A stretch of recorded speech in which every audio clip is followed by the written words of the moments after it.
So we've got a couple of more minutes, and I'll do the kickoff. I'm okay with that, Mo. So I'll introduce you as soon as we start right at 10, unless we My have video someone. isn't working. That's okay. Oh, yeah. Who's that? There's Beth. Hi, Beth. We got a couple of more Hi, minutes. Chaz. Actually, Nice to meet you. nice to meet you too. How are you today? Good, good. Awesome. We're glad to see your smiling face. Yes. Happy to be here. Awesome. Okay, well, it's 10 o'clock and we have a meeting that's about to start. So I'm going to kick us off with letting everyone know that, first of all, we want to thank each and every one of you for taking time out of your busy schedule to come and see a person who we all know has been the pillar of our organization. Not only has she built a culture that we all can live by, but most importantly, she's built for us. If everyone can mute who's not talking. Here, so I cannot.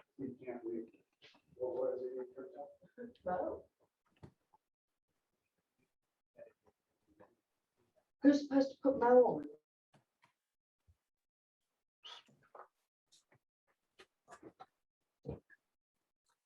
on? Unmute yourself, Mike. There we go. Mo Anderson has done some amazing things that most of you all know, that has built a culture within our organization that we all can live by. We're talking about a legacy that is definitely worth leaving. She's going to talk with us today and over 4 sessions about the pillars of success and the pillars of culture. And so I want to say, Mo, we love you. Most importantly, we're here to learn, and we're here to not only learn it, but we're going to take that inspiration and we're going to turn it into perspiration, and we're going to do something with it. So with that being said, can you guys lift your hands up and let's give a round of applause to our wonderful Miss Mo Anderson. We love you, and we're all here waiting to learn from you. Oh, thank you. I am just so honored to be with you. And it would be fun if I were actually in sunny Florida, but I think I'm coming sometime this year. I'm not sure of the date. Yes. I want to know if there's anybody on this morning that can unmute and tell me what the 4 pillars are of our culture. Who can do that? The 4 pillars of our culture. Somebody do it real fast so we don't waste any time. Okay, then team leaders, I'm going to expect you to teach your people the 4 pillars of the culture. The first pillar is the WI4C2TES. Everybody get that written down. The second pillar is the MVVBP. Number 2 is MVVBP. The third pillar of the culture is the 6 personal perspectives. And the fourth pillar of the culture is culture in action. So let's look at those 4 again.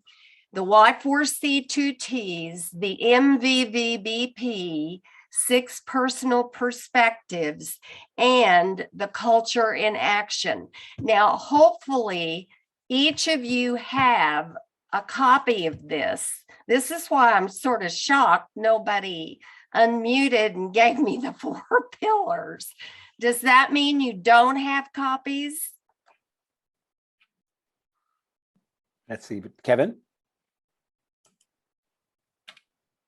Yes, we have copies, and they have them on the calendar too. So I will share them as well with everybody. Okay, let's go to the first pillar, the Y4C2Ts.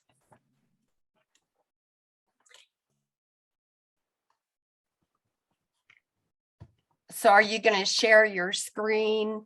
Yeah, I'm doing that right now. Okay.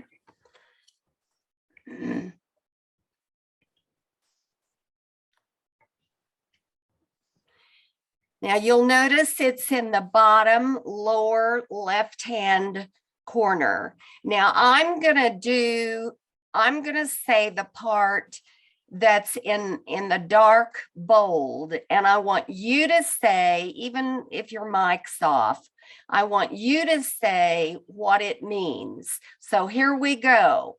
Win-win, or deal. no deal. The second one is integrity. Do the right thing. Customers, Always come Always first. come first. commitment, In all In all things. things. communication, Seek first to understand. Understand. creativity, Ideas Ideas before for results. results. teamwork, Together, Everyone achieves more. More. trust, Starts with honesty. equity, Opportunity for For all. all. and success. results Through people. Go. Now, this is the foundational piece of our culture, and it was formulated by Gary and his very first ALC. And the way they did it is they were meeting in a room, they had a flip chart, and Gary said, why are we able to get along well? What is it that causes us to treat each other with respect and dignity? And so they began spitting out words that might describe the relationship they had. They had a lot of words, I think nearly 50, if my memory serves me right. And then they narrowed it down to what they thought would be the final list of words that described how they treat each other. And we ended up with win-win, integrity, customers, commitment, communication, creativity, teamwork, trust, equity, and success. Now, these words and this foundational piece is the predetermined way we agree to treat each other. I want to say that one more time, and I hope you write it down. The WI4C2TES is the predetermined way we agree to treat each other. And in every single recruiting session that you team leaders have, it's important to show the WI4C2TES. And if you see a little bit of, well, I don't like that, or you see kind of a revulsion, well, that's silly, or you see any kind of negativity, you have got to ask yourself the question, is that person really a match? Because if you bring someone on that ridicules this, that doesn't buy into this, they are not a match. And not everybody is a match for our company. As badly as we want numbers, not everybody is a match. And you, as a team leader, have got to determine that. Now, we have team leaders all over the country that do not show the WI4C2TES in a recruiting interview, and that is absolutely not acceptable. Because anyone coming into our company needs to know the predetermined way that we agree to treat each other. Now, I want somebody to unmute, and this time unmute somebody. I just want one person who really understands what win-win or no deal really means. What does it mean?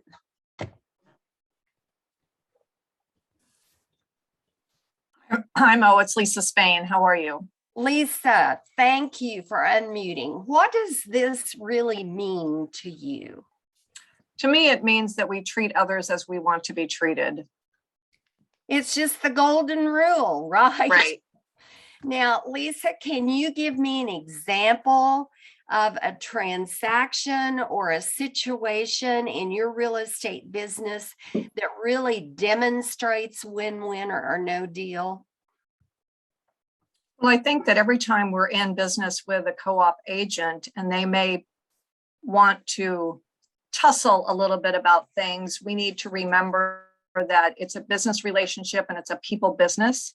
And we just need to act professionally and always encourage them to strive for excellence for our customers. And so win-win for a customer means there's got to be something in the deal that's really good for the seller, and there has to be something in the deal that's really good for the buyer. So each of them experience win-win. Now, Lisa, let's pretend that we have a couple of agents fussing and fighting over a deal or arguing over a transaction or having a conflict maybe on a commission. So how does win-win work in that situation? Well, I believe that we need to consult with each other over the relationship, and it's the relationship that has value. And how do we come to an agreement regarding commission? Personally, I look at it from the long journey, which is many of my customers are repeat customers, and I want to make sure that they win because ultimately I'll win. So it's not really about the commission at the end of the day. Excuse me. At the end of the day. Now I want to share with you a story. I visited a market center several years ago, walked in, I saw the team leader leave the conference room. I noticed there were two people in the conference room. And I said, what's going on? Because I could tell something was cooking and I wanted to know what it was. And she said she had two agents arguing and fussing over a transaction. And I said, well, what did you do? And she said, I made them go in the conference room. I laid down the WI4C2TES and I circled win-win or no deal. I circled integrity, do the right thing. She said, I circled commitment. I'm sorry, communication, seek first to understand. And then she said that she circled trust begins with honesty. Here's what she told those two agents. And I would give anything in the world if every team leader in the world for Keller Williams would use this piece as a conflict resolution piece. She looked at them and she said, our culture calls for you to solve this problem. And I need to tell you up front, I am not going to solve it for you. And if the two of you cannot solve it, I'm going to dehire both of you. Wow. Because the culture calls for you as an adult, as a professional, to be able to solve this conflict. Well, I called her after I got back to Austin and I said, how long were they in that room? And she said she told them she would bring them dinner, an evening meal. She would bring them pillows. She would bring them one of those blow up kind of beds or whatever they needed. But they had to stay in that room until it was solved. And she wasn't going to solve it. And she said that she put them in the room at 3:00 that afternoon, and they came out of the room at 9:00 that evening with a solution. Now that's how it ought to work. So when you have a beef or a complaint or a conflict with another agent, this is what you use for conflict resolution. She even told them, she said, Agent Sally, you speak first, and Agent Tom, you speak second, and listen to what she has to say. Then Sally, when it's Tom's turn to speak, you listen, seek first to understand. Now, these aren't words on a wall. These are words that absolutely can change behavior. And I want to give you a story that some of you have heard me tell before, but many of you have never heard it. In the early days of the company, when I was CEO, I visited an office in North Carolina. And in North Carolina, anywhere, when I would visit an office, I visited first with the ALC. That was the first thing I would do. And I said to the ALC in this market center, will you give me a great cultural story? And one of the ALC members spoke up and said, yes. She said, one of the agents in our market center listed a property and then purchased the property for his own family. And the next day, after he had actually purchased the property, another agent in the MLS had failed to check the computer to see that it had sold. And she brought him an offer that was better than the one he offered to the seller. And here's what the agent did. I want you to listen carefully because this is one of the most powerful culture stories in our company. And I hope it becomes a tribal story, and I hope it's told 50 years from now. He walked into the team leader's office and said, I have a dilemma. If I were with my old company that I was with before I came to Keller Williams, all I would have done was to tell the agent bringing that new offer that the property was already sold, because that's all I'm required to do under the law. And then he said, the WI4Cs calls me to a higher standard. Listen to that again. The WI4C2TES calls me to a higher standard. And I'm struggling inside because I feel like what I ought to do is probably show them that new offer. And if they would like to have it, I should rescind my offer.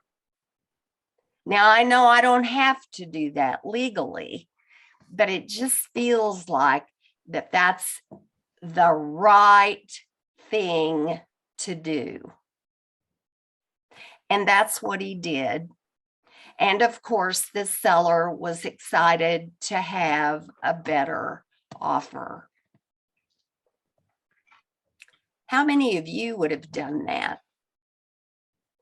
What does this story tell us about that market center? Somebody unmute and tell me.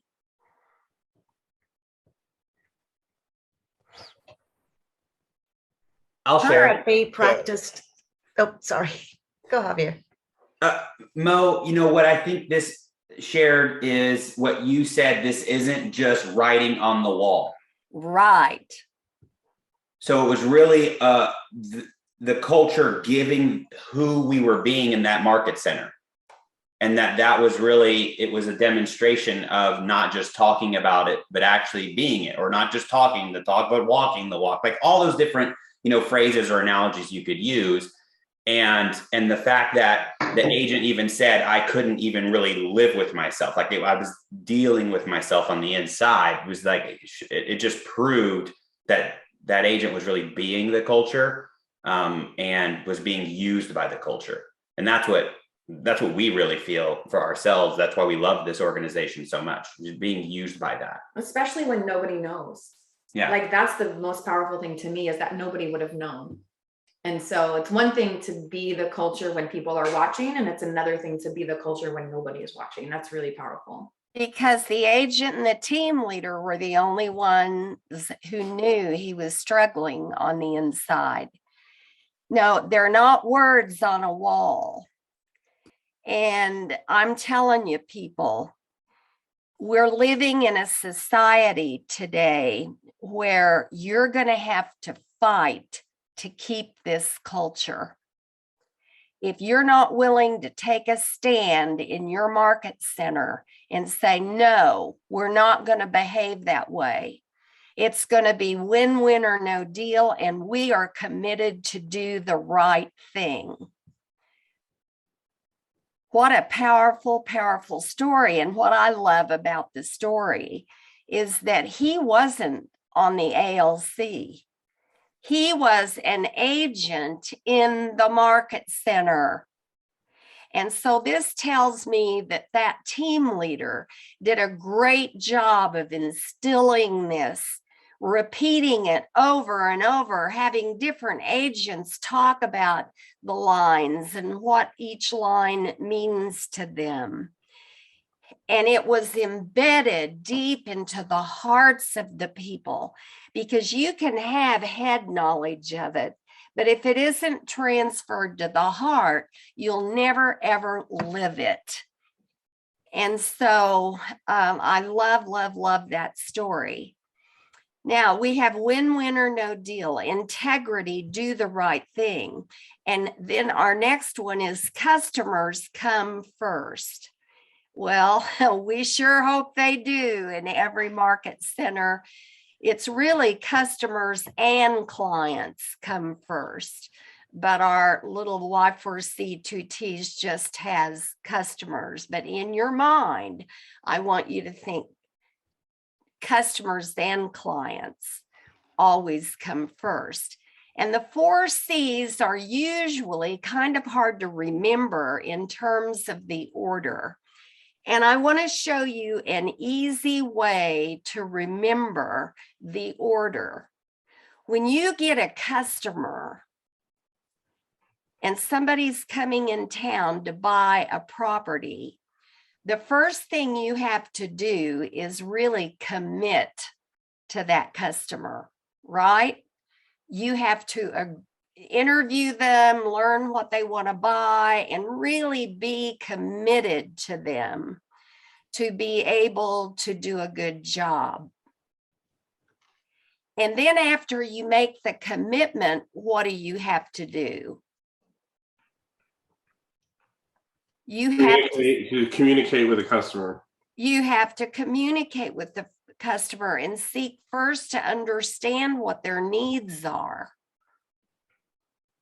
See, if you don't make the commitment to them, that means you're probably going to refer them to a buyer's agent or to another agent because maybe you're heavily booked or whatever. So that commitment is the first thing you have to do after you get a customer. So it's customers, commit to the customer, and communicate with the customer. And if your communication skills aren't good and you don't really listen, you run the risk of finding the wrong properties. So if you can just kind of think of the first 3 C's of having to do with the customer, and it's the customer, you commit to them and you communicate with them. Then the last C is kind of its own little C. It shifts to a different thing, and it's creativity. And what does it mean? Ideas before results. Somebody unmute and tell me. Chaz, can you tell me? Yes, I can. Absolutely. So creativity before ideas is basically the idea of coming up with ideas and things to bring into the market center, ideas on how to do conflict resolution, because the creativity will come if the idea is there first. So Especially if you're brainstorming in a real small group or maybe with one other person. that's correct. But I want to tell you, if you have an idea, don't ever go do it without brainstorming it with somebody else. And it's really good if you can brainstorm it with the person who always finds the negative. That's right. Because if you're a positive person, you will never, ever think of the negative. You'll only see the pros. A negative person will see the cons. And so make sure that if you have a little group, that you have a con person in the group, because they will save you from yourself. When you have an ALC, make sure you've got somebody negative who always points out the negative aspect of an idea, because usually, most often, your ALC will, for the most part, be positive. And you definitely need a con person who thinks of the cons, not just the pros, on an idea. Because when you're doing something new and you're positive, you will never, ever think of the negative. And so creativity, ideas before results.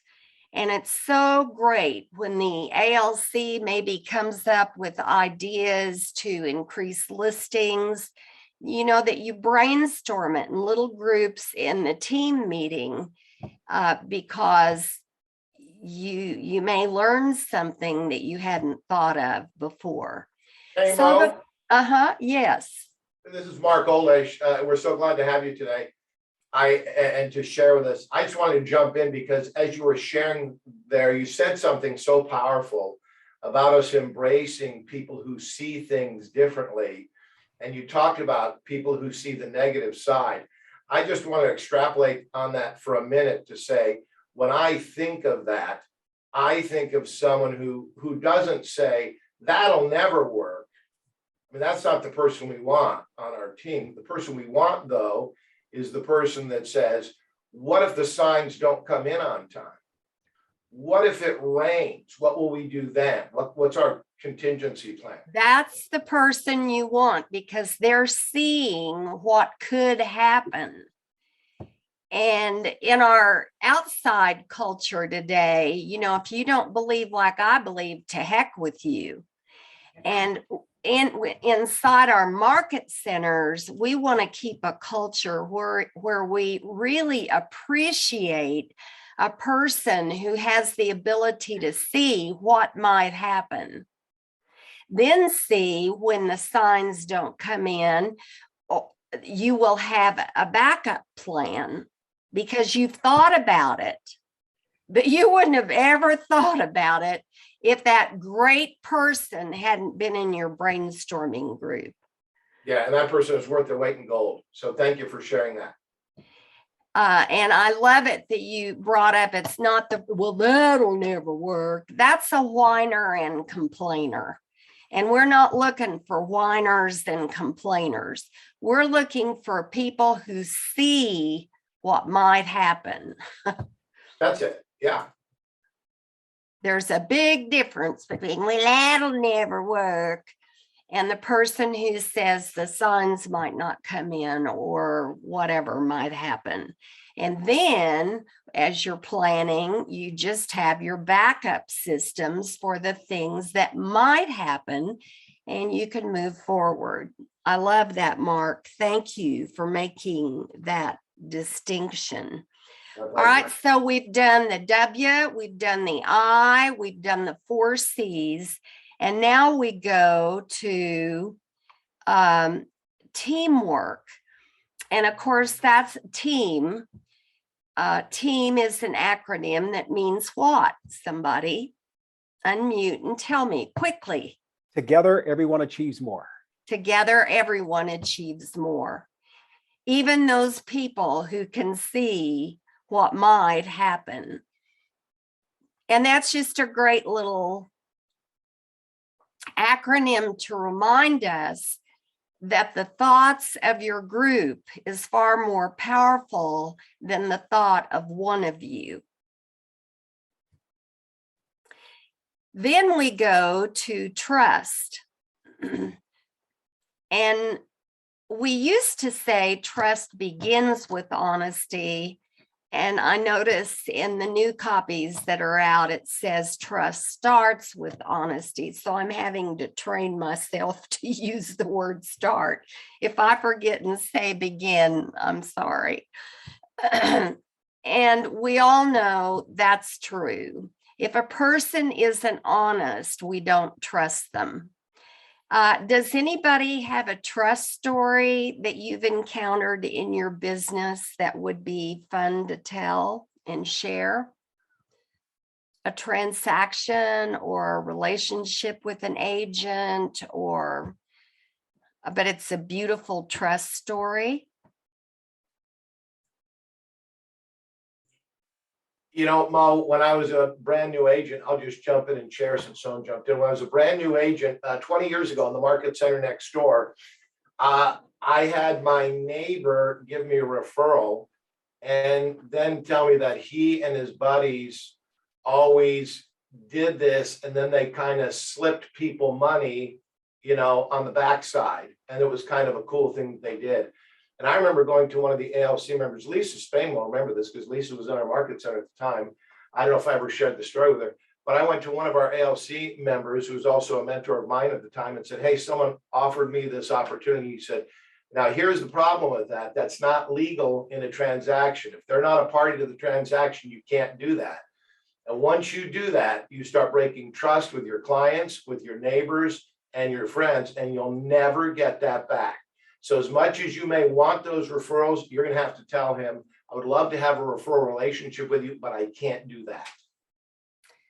That is a great, great, great trust story. And I hope everybody in the market center remembers that story. And when they're explaining the WI4C2TES to someone, they've got a great trust story. That is really a good one. And thank goodness that ALC member was willing to be honest with you and tell you the truth that it isn't legal. Right, because he could have very easily. You could have lost your license over that. Yeah, and in another time, in another place, you could very easily have said that, and I'm sure that's happening somewhere, but that's not what we do. And the fact that he stood up and shared that with me at the very beginning kept me out of trouble. Well, right. He kept you out of trouble. Thank goodness you went to him. So that is a great story. Now, what is the next word in our list? Equity. Equity. Mm-hmm. And I love the definition that I guess Julie Lachey and the diversity team came up with. Equity means opportunities for all. And I'm so glad that you didn't use the word equality or equal, because every single human being on the face of the earth has an equal opportunity to get into the real estate business, right? Everybody has an opportunity. But when people get into the real estate business, there are some who will make $1 million or more, and there are some that will make 30,000, and there are some that will make $500,000, and there are some that will make 100,000. And so the depth of their desire to be successful is not necessarily equal with everybody. Do you get my point? And Yes. it makes me so frustrated when in a classroom, a teacher dumbs down the course or the class because the smart ones have studied really hard and some of the, forgive me, the lazy ones didn't study at all. And so the class gets dumbed down. So equity means everybody has opportunities in our profession. And I just love that. I just think that's the best definition of equity I've ever heard. And so I'm very grateful that our company stayed on track and got it right. And then, of course, the last one, does anybody have an equity story? An opportunity that you had that was just amazing? Anybody? Well, I think the K-score thing we're doing now is the perfect example of that, because you can virtually get into real estate for a handful of dollars right now and be on your way to a career for millions. That is such a good point. And it's an opportunity that's a magnified opportunity, actually. It's just amazing. And then, of course, what is the last word? Success. And it means results through people. Now, I'm always thinking of agents in a market center. Are you hearing a noise? Angelica is reverbing. Okay, I'm always thinking of agents in a market center because everybody in the market center has an opportunity to profit share. And some get it and take the opportunity. And some are like Linda McKissick years ago. Remember when Linda, who now she and her husband are the top profit sharing people in the company. They made $1.3 million. Was it $1.3 million, Mark, or $1.5 million or something last year in profit share? Yeah, right in that area. I think $1.3 million. And for the first 6 years that Linda was with our company, she would not talk about profit share. She was not interested in going to a profit share class. She was not interested in learning about profit share. All she wanted to know, the opportunity she wanted in our company was to learn how to do more deals. Well, then 6 years into it, she was in Gary's top 100 or whatever that group's called. And he assigned those agents to come back the next month that they met with a pro forma on passive income. And Dave Jinks was sitting next to her in that meeting, and he said, she said, but what am I going to make it on? You know, somebody's already doing rent houses. Somebody's already doing, they're going to do a pro forma on a business they have and blah, blah, blah. And Dave said, why don't you do it on profit share? And he said, why don't you call the top 10 profit sharing people in our company and learn about it and make a pro forma on what you've learned from them. So she said, okay, I'll do it. Well, she did it. And then after she interviewed those people, she got interested in profit share. So I tease her all the time and say, darling, congratulations on your 1.3 million. But if you'd gotten off the tarmac in the very beginning, your money would have been 2.3 million. You lost 6 years, honey. Oh, she gets so frustrated with me when I remind her of that all the time, because I want her to tell that story to everybody, and she does. She's great about telling the story. But I think about agents in a market center, because you see, the team leader can build the market center through you. That means you bring leads to the team leader, or you can do a Linda McKissick in the first 6 years and not give the team leader any leads. And the team leader is forced to build the market center around you. You see, you have the opportunity, but we can't make you take it. Now, we can set standards in our ALC and say we expect a lead a week. If I were your team leader, that would be the standard that I would absolutely influence you to take.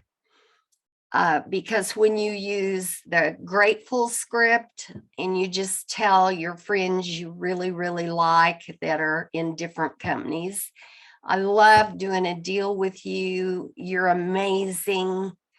And I've told my team leader how great you are, and my team leader has a gift for you just to thank you for the way you do business. And then the team leader has a 5-minute meeting with them and thanks them with one of the books that we have. My book, if you're interested in talking culture to them. Gary's book, if they don't have it, the red book is so important. And then the blue book, the Millionaire Real Estate Investor, and the Shift book. And that's all you have to do. And then it's up to the team leader to build the relationship with them and invite them to a training or whatever. And they get in the pipeline and they eventually affiliate. So then we have success through people and not around people. So I want each of you on this call today, are you forcing your team leader to build around you? And you aren't willing to take the opportunity, equity opportunities for all? Well, it even applies to profit share. It doesn't just apply to getting into the business, it even applies to you having the opportunity to take money off the table that goes on the table every single month. And then it goes directly into your bank account. And we've got agents in this company who on the 21st of the month get up at 4 o'clock to see what their bank account says, because they make so much money in profit share. And so here we have the words: win-win, integrity, customers, commitment, communication, creativity, teamwork, trust, equity, and success through people. And then when you recruit someone, you encourage them and you become successful through them by encouraging them to take advantage of the profit sharing opportunity, which is the greatest source of residual income known to man. Because you only do one thing, and that is give the name to the team leader and then sit back. And of course, the team leader's got to keep you apprised of where that person is in the pipeline. Now, it's pretty amazing that a company was willing to put their predetermined way they're going to treat each other out there on paper, on the wall, and talk about it all the time. It's the first time when I met Gary Keller, it was the first time in my life. Now, I'm going to be 85 next month, so I've lived a lot longer than most of you. And I had never seen a company lay it on the line. And it is one of the most powerful tools that we've got. And the reason it's powerful is because if you study every one of these words, now we all know it's commitment in all things. It means if you tell your son or your daughter you're going to be at the soccer game, you better be there, because your word is your bond. Commitment in all things. It means you return phone calls. I remember the San Antonio agent who had a standard, and he said he would return the phone calls in so many hours. I think it was in 3 hours or something. And if he didn't, he would give that person $50. He lived by that standard for years, and I have forgotten his name, but I'd love to know if he's still living by that standard. But let me tell you why these words are so important, because they are based on eternal truths. Win-win or no deal is going to be just as true 500 years from now as it is now. Integrity, do the right thing, will never go away. It will be just as true 1,000 years from now as it is today. Every single thing in real estate changes. The interest rates change. Market center policies might change. The MLS rules may change. Interest rates change. The way we do business may change. Look at us. We had to become technology oriented in order to stay competitive. Everything changes at some point in the business. But the first pillar of our culture never changes. Trust begins with honesty, will never change. Success results through people, will never change. Equity, opportunities for all, will never change. And it gives me great comfort to know that our company is based on a set of words that first ALC created. And they are words that are based on eternal truths. And it gives us a stability in our company that we could never have if these words should ever go away. So how are you going to treat these words? What are you going to do with these words? And how are you going to live these words? So now I want us to take our last 7 or 8 minutes, and because I have another Zoom call, and I want you to either ask questions or give an insight or an aha.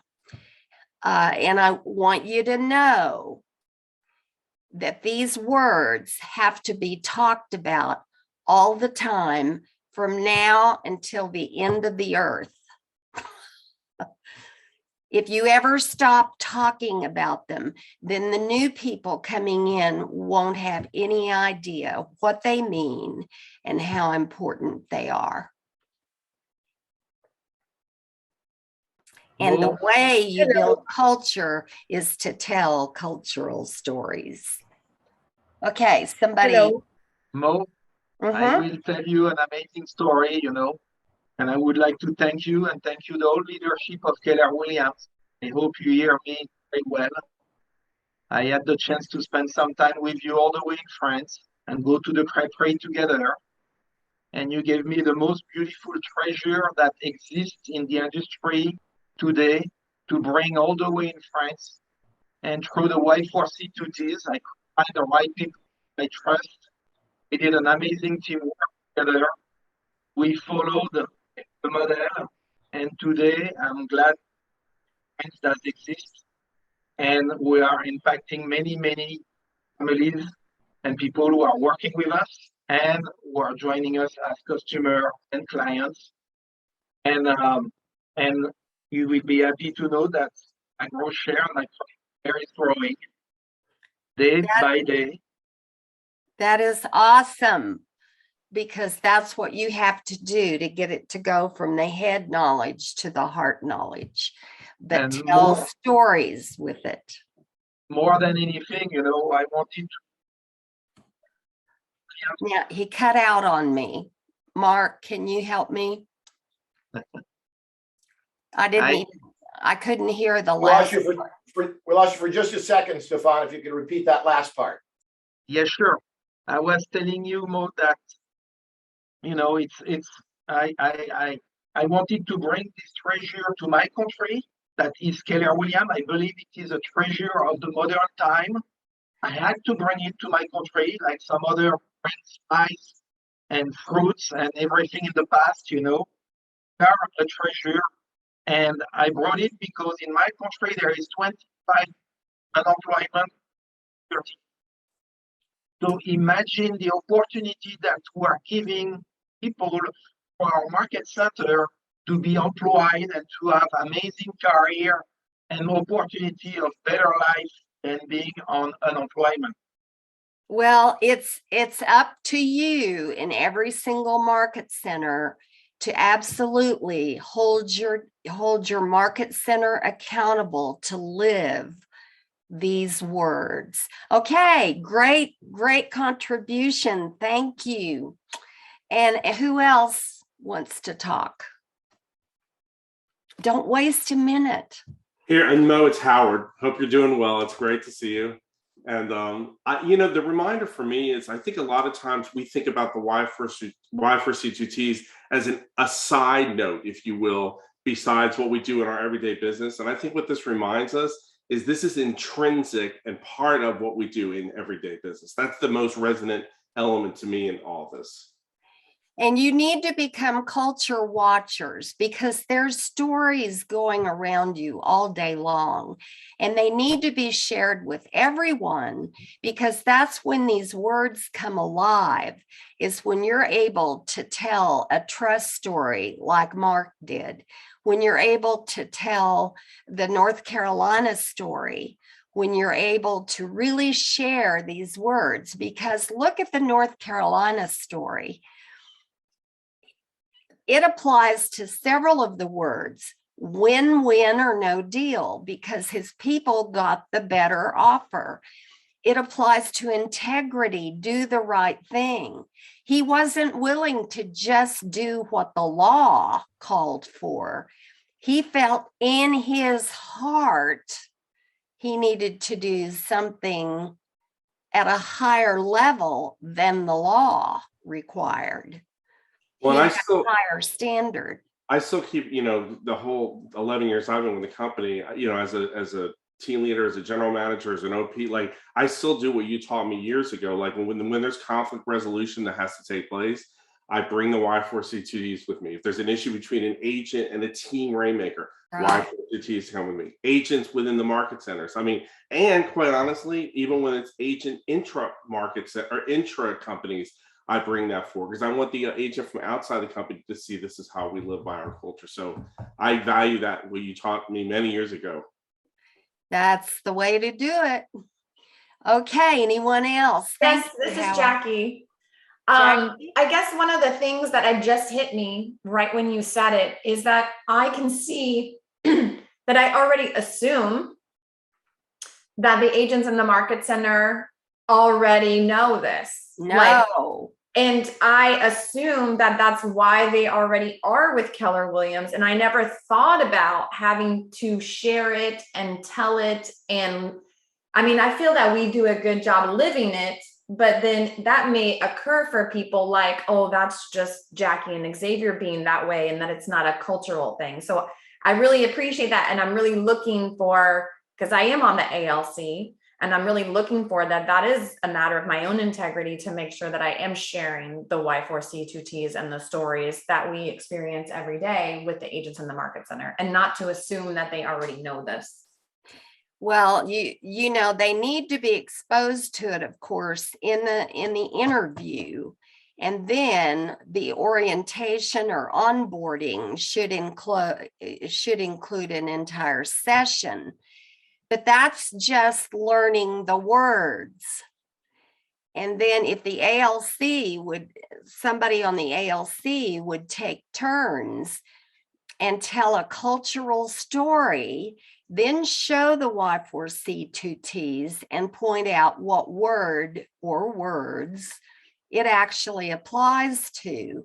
Then see, it begins to become more than just a word on a piece of paper or on the wall.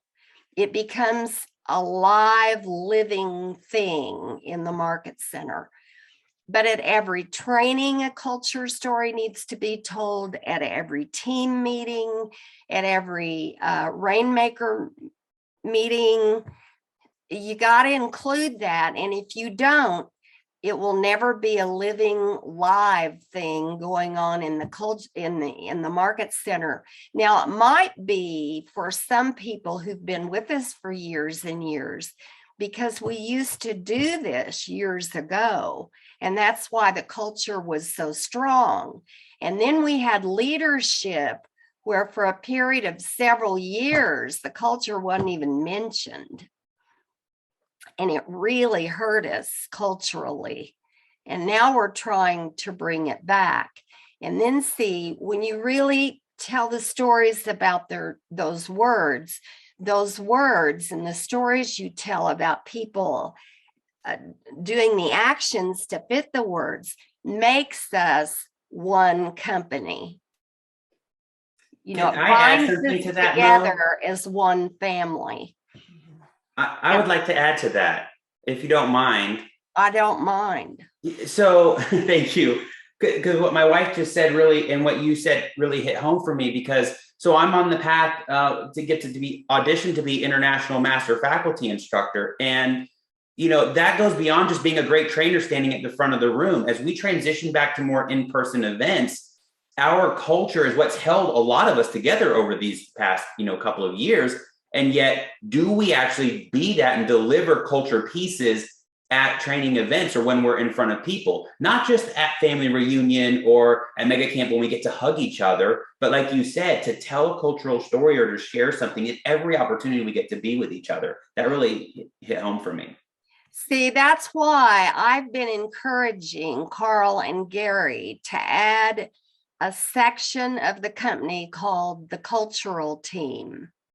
And it would be this team's responsibility to make sure cultural stories were infiltrated in every class, in every manual. They would eventually be in charge of the inspirational morning and the cultural summit. But see, they would help make sure that every market center had an orientation process. But they won't, well, especially Gary isn't listening to me yet. But if I bug him long enough, I think I'll win. So that's what has to happen when you grow this big. You've got to have he taught us that if there is not somebody waking up every morning, right, Mark Olish? If they're not waking up every morning on technology and thinking about what we need to do, well, the same thing is true for culture. If somebody is not waking up every morning and working on this stuff, and I'm not going to do the heavy work because I want to smell a few roses before I'm underground. You know, I want to play with my great grandbaby a little bit. And so I'm still working at it, but we've got to have a cultural division. So I probably need to work on the regions and have them put pressure too. And then someday we'll have it. I think Gary's wish is, you know, that everybody in the company gets it and acts it and does it, but that doesn't happen without a lot of effort behind the scene. Okay, I've got another call. I love you all. Take care, and here's your goodbye kiss.